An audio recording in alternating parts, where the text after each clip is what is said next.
so glad that you could take some time with me today and get me caught up on what Keep Labs is up to. Yeah, so over the last couple months, what we've really forged is an entry path into the specialty medication landscape. One critical partnership that we announced was with McKesson. So McKesson has been a critical partner in allowing us to distribute these medications or these boxes to individuals taking specialty therapy. So we've really turned this into a B2B SaaS model where we can passively capture data in the home without any patient input on a day-to-day basis. So we essentially said, how can we start to provide information that's going to be actionable to the care team, to family members, and ultimately to patients, that is going to allow them to take more proactive action rather than be in a reactive state, looking at claims data or other types of ways that, again, doesn't necessarily tell that full picture and not necessarily episodic, but that day-to-day lens on allowing our partners to, again, make more meaningful, personalized interventions throughout that entire care journey. That's exciting news, which will be more in context when we talk about the box that you build. So you have built a smart pill box of sorts. What do you call it?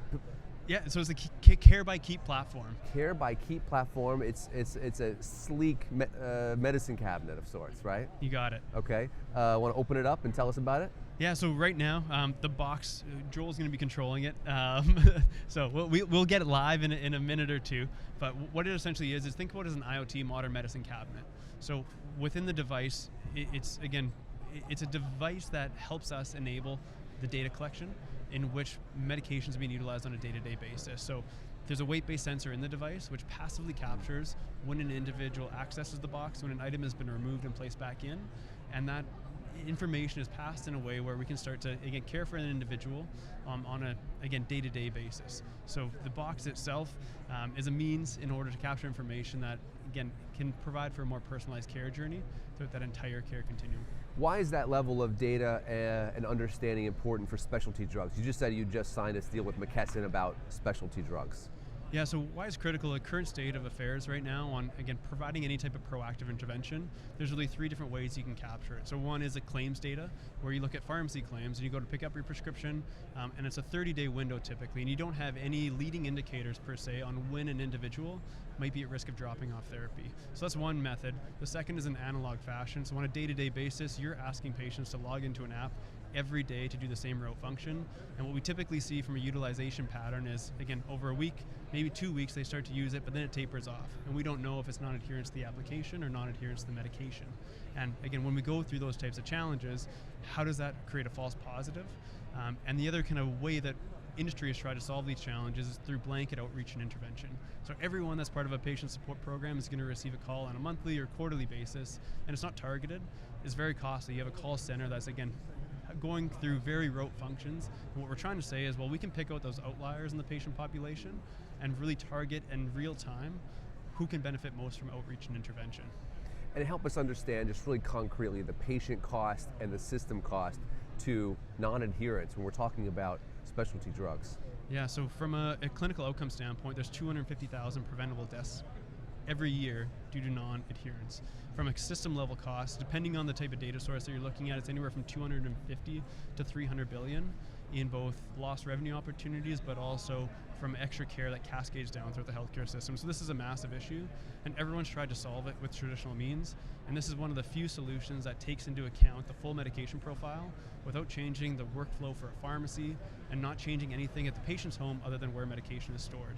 So we believe, again, by minimizing that process change and us being technologists trying to innovate and find out when these dosing events happen, that's what's going to drive change over the next extended period of time and allow for more proactive intervention.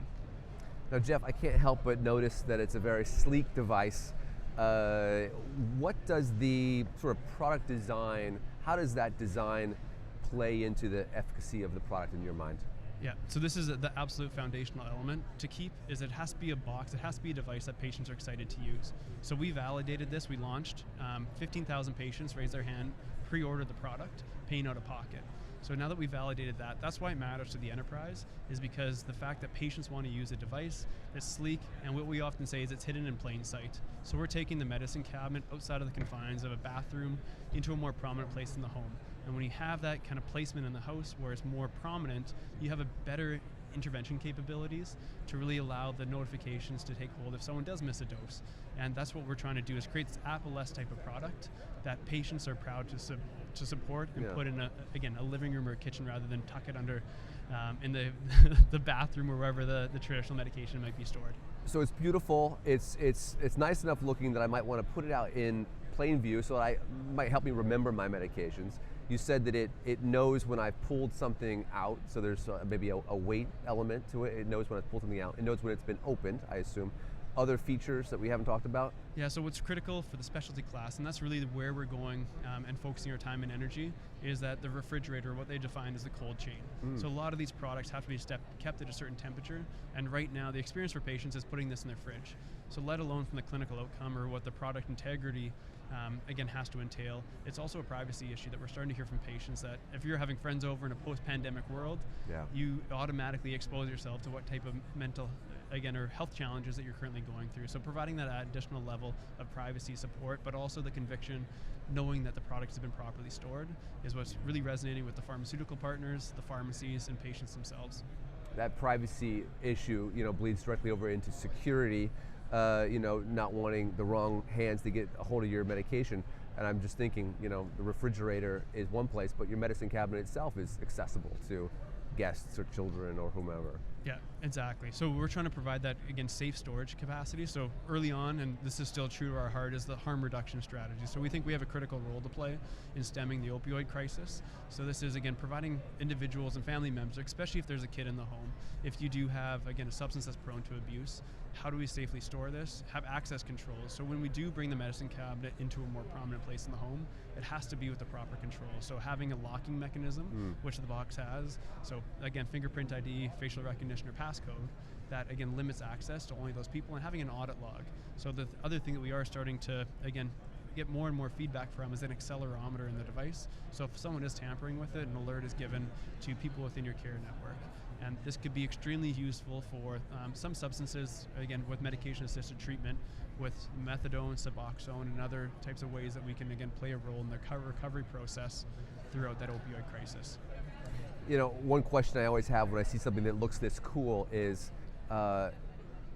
it too expensive for the average user? Access is such a big issue, and we don't want this to be, so exclusive that only a few people benefit. So how do you work on aligning incentives financially so that you can open up access? Yeah, so one of our key tenets with our new B2B strategy is this is going to be provided to free for patients. Wow.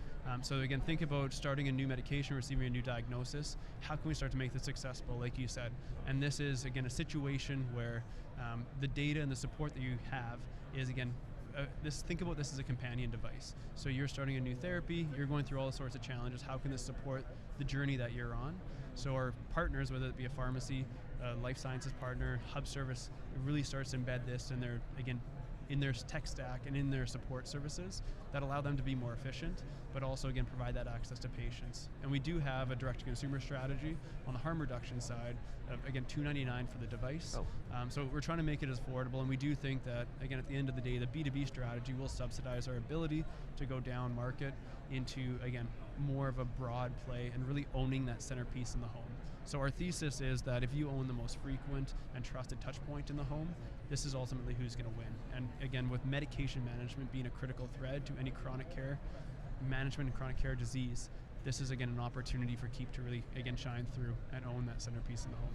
It's awesome. Jeff, thank you for taking the time to get me up to speed. It's a beautiful device, but also one that I know is going to do a lot of good for patients, and congratulations on the partnership with McKesson. Okay, awesome. Thank you, Logan. All right, take care. Have a good one. Thank you.